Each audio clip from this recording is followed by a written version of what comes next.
देश के लिए, वो नागरिक के लिए सोचने का कि वो आखिर क्या विचार अपने रखे, क्या विचारों को प्रकट करे या क्या सोचे, क्या मंथन करे, क्या मनन करे, क्योंकि तमाम तरह की सूचनाएं सामने आती हैं। अब वो सूचनाओं के आधार पर एक दृष्टिकोण व्यक्ति बनाता है अपन।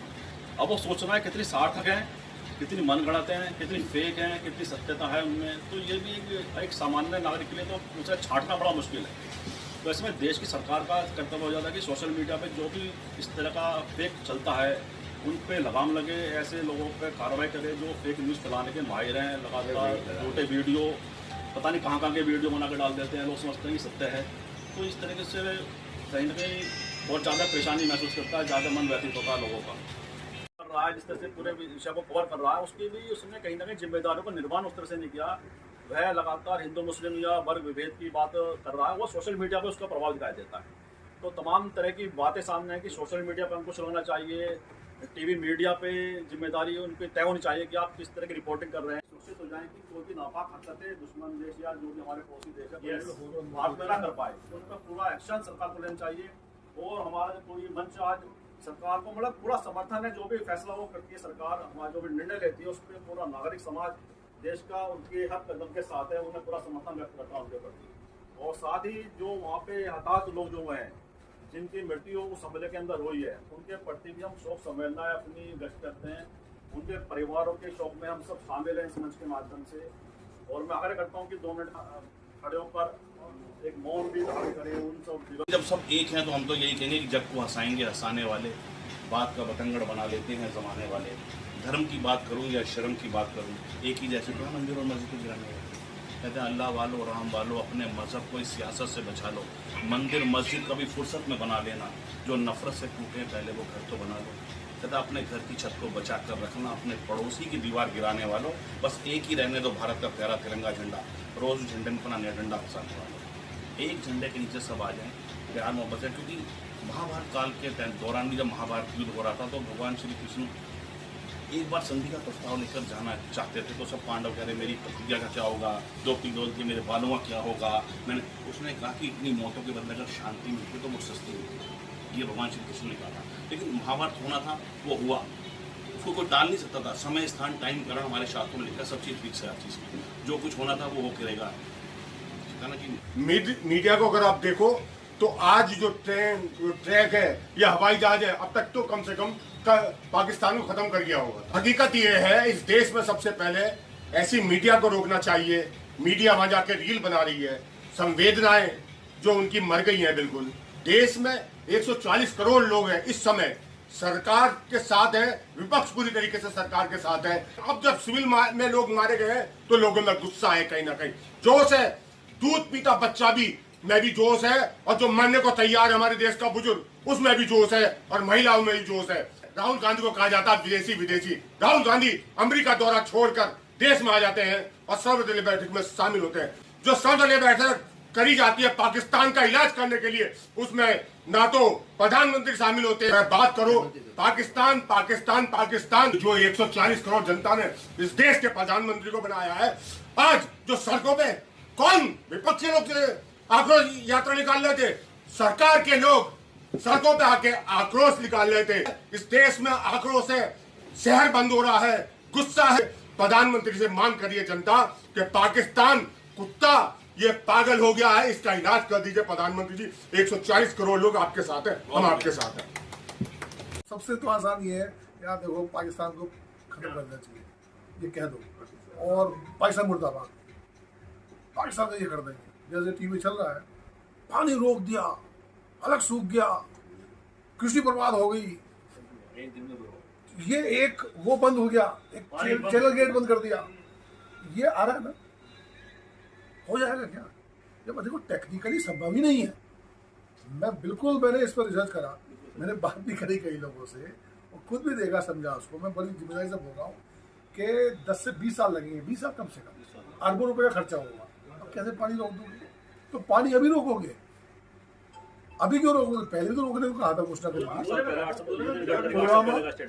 पुलवामा में हुआ था, 14 कश्मीरी ब्राह्मण्स मारे गए, मजदूर मारे गए, सैनिकों के कैंपों में हमला हुआ, तब भी पानी रोका था।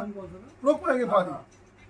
इंडिया से 5 से 6 नदियां समाहित होती है सतलुज के अंदर, अगर जानकारी सबको ही होगी यार। और उसमें डैम बनाना, चीजें करना मजाक नहीं है कि कुछ भी। देखिए अभी क्या है, बड़ी सिंपल सी बात है, लेकिन झूठ की बुनियाद पर इसकी नींव रखी हुई है। झूठ भरे फाखंड। मेरे व्यक्तिगत विचार है, मैं आप लोगों को नहीं कह रहा कि आप मेरे से आप करेक्ट हो, लेकिन मेरे से विचार है, ये झूठ बोलते हैं और जितना खूबसूरती झूठ बोलते हैं और जितना प्रोपेगेंडा करते हैं, और इसमें जो इनको इनका तिलक कौन करता है ये झूठ बोलने में, इनमें होती थी मीडिया।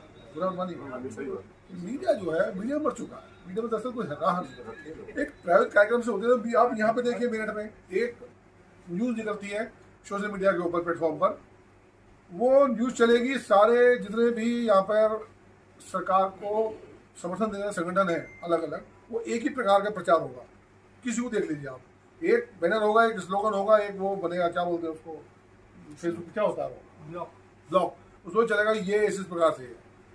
तो इसी प्रकार से मीडिया को एजेंडा दिया जाता है, एजेंडा सेट होता है कि आपको ये बोलना है, आक्रोश पैदा करना है। हमें सोचना ही होगा कि ये घटना हुई क्यों, कैसे हो गई।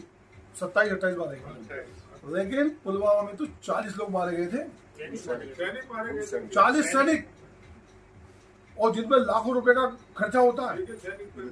जब भी आक्रोश था तब भी गुस्सा था। मैंने वोट बीजेपी को दिया है, मैंने वोट बीजेपी को दिया है, कैंडिडेट बीजेपी का था। तो ऐसा नहीं है कि मैं बीजेपी वोट दूंगा तो मैं बीजेपी के खिलाफ नहीं बोलूंगा, मैं खिलाफ नहीं बोलूंगा, सवाल तो पूछूंगा ना। अच्छा, आपके घर पे आपने बढ़िया महल बनाया, टॉप क्लास सिक्योरिटी रखी, कमांडो रखे, अब घटनाक्रम हो गया, हत्या हो गई, चोरी हो गई, पूछोगे किससे? अब वो समझा कि वो आप जाके पूछोगे प्रिंसिपल साहब से, प्रिंसिपल साहब आपके एक स्कूल से कुछ मसला है, वहां से निकला और घटनाक्रम हो गया, जीत बैग यहाँ पे। भाई पहले सिक्योरिटी से पूछोगे घटना हुई कैसे, क्यों हुई, तुम क्या कर रहे थे? तो हम उससे तो पूछते नहीं, सरकार से। भाई सिक्योरिटी की जब, अब देखिए घटना हुई, घटना के एक दिन बाद ही, आधे घंटे बाद ही, 1 घंटे बाद ही, डॉक्टर साहब मैं आपकी बात पे भी आऊंगा, आपने बात की थी, स्केचेस जारी हो गए और ये पहले से थे चूक नहीं बोल रहा मैं।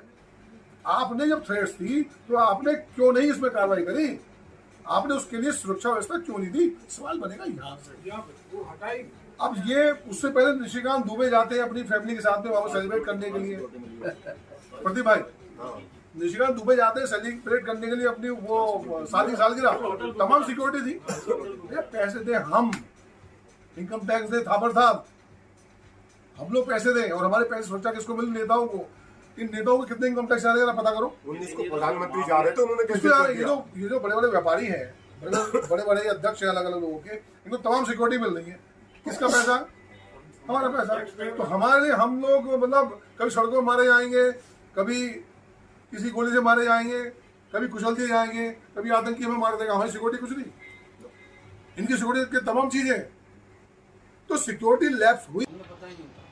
पर आज सोशल मीडिया के माध्यम से हर चीज़, यूट्यूब खोल लो, व्हाट्सएप खोल लो, छोटा बच्चा भी आज की डांट में आता है कि हिंदू कौन है, मुसलमान कौन है।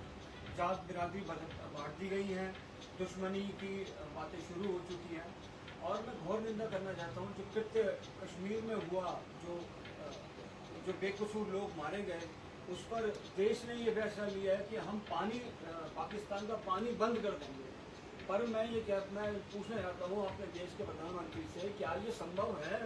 इतने बड़े पानी के बहाव को कैसे आप बंद करोगे? कितने डैम, जो डैम है किस प्रकार से बंद करोगे? पानी तो जाएगा ही जाएगा। कश्मीर जैसे शहर के अंदर जहाँ व्यापारी पहले पत्थर उठाते थे, उन्हें पैसे मिलते थे, अब कई सालों से वो व्यापार कर रहा है, क्योंकि पत्थर उठाने की जरूरत ही नहीं। जब उन्हें इतना हजारों लाखों आदमी को टूरिज्म में उनको वहाँ पर काम मिल रहा है, व्यापार मिल रहा है, होटल चढ़ रहे हैं, खाने पीना सब घूमने आ रहे हैं, उसके बाद उनके व्यापार फिर दोबारा कश्मीरी व्यापारियों की कमर तोड़ दी गई है इन पाकिस्तानों के द्वारा। इसलिए कश्मीर के अंदर रोष है, इसलिए पूरे देश का मुसलमान आज ये बात कहना चाहता है कि हम मुसलमान हैं, पर हम आतंकवादी वाले मुसलमान नहीं हैं। हमारी गिनती उसमें मत करो, हम मुसलमान समाज से आते हैं और हम हिंदुस्तानी हैं। इसीलिए पहली बार मेरठ के अंदर भी, पूरे मेरठ जिला के अंदर इस्लामाबाद तक शहर में 60 फुट तक सारे मुस्लिम व्यापारी दुकानों ने अपनी बंद किया।